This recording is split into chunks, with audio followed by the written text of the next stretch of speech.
Hello, I'm Daniela Elana, and you're listening to episode 86 of Historical Paranormal. In episode 86, we'll discuss the strange case of owls and their connection to extraterrestrial life. Owls aren't what they seem. This was a cryptic warning uttered by Giant in Twin Peaks. Cleland, a self-described owl guy of the UFO world, has become one of the foremost writers theorizing the connection between owls and alien encounters.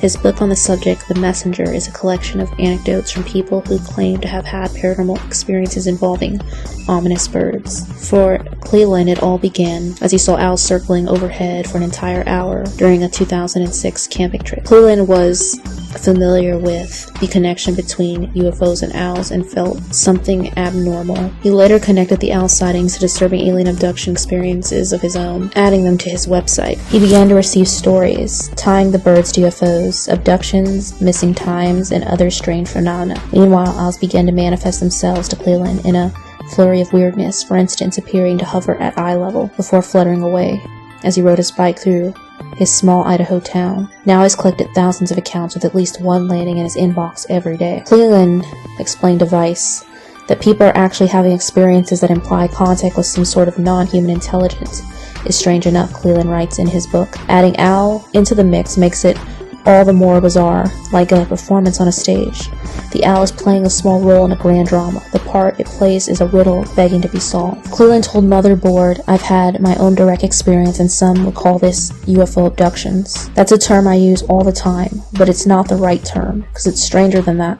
It's more elusive, more mysterious." Before the owls, Cleland's own experience included waking at his small town in Maine at the age of 30 to find a bright light flooding his bedroom, and 5 spindly aliens standing in his yard, backlit by a singular round shape. At first he dismissed this as a dream, but it was unlike any dream he had seen, extremely vivid and accompanied by an uneasy feeling of distorted reality, an occurrence so common it's been dubbed the Oz Factory, ufologist, and it occurred again and again. Frantically tumbling down the rabbit hole, Cleland expected to find a magazine article or two on the subject. Instead, he discovered a bottomless pit of strangeness where owls seemed to be interwoven into UFO experiences like a very thin thread.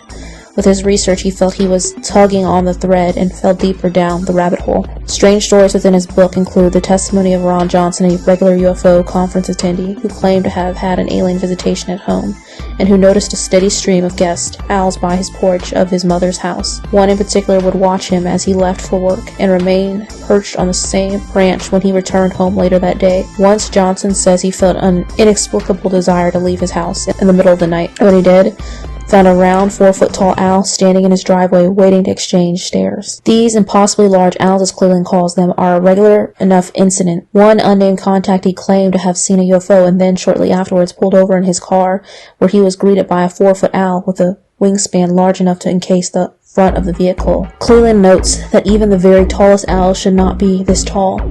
And from archives of UFO researchers and fellow owl enthusiasts, Hakan Blomqvist is a story from Sorbo, Sweden. In summer of 1966, the two men were traveling by moped, pulled over for a bathroom break, and when they did, noticed an owl sitting on a post beside the road. Shortly afterwards, they claimed to have seen a large silvery craft hovering 150 meters above ground, and when it landed, there appeared to be movement by strange humanoid figures within. Among many anecdotes, Cleland tells me some of the most common experiences around missing time. Contactees stop to admire an owl, and when they're on their way again, they realize hours have passed.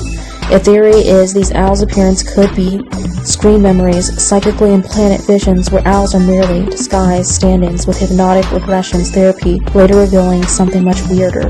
In fact, they're so common that according to Cleland, when he brought up the owl phenomenon to the late veteran alien abduction researcher Bud Hopkins, he would roll his eyes and say those stories are everywhere. Owls continue to be a source of fixation and imagination, with various superstitions surrounding them. Owls also bear a similar appearance to what we think of as the gray alien with a large, bulbous head and the large, black, slanted eyes. It's as if they're all-knowing and often are symbols of wisdom, as well as they're feared as being connected to a part of the occult in parts of Latin America and other places in the world. There's much to be said and explored about the connection between owls and UFOs. Thank you for tuning in to this week's episode. Until next time.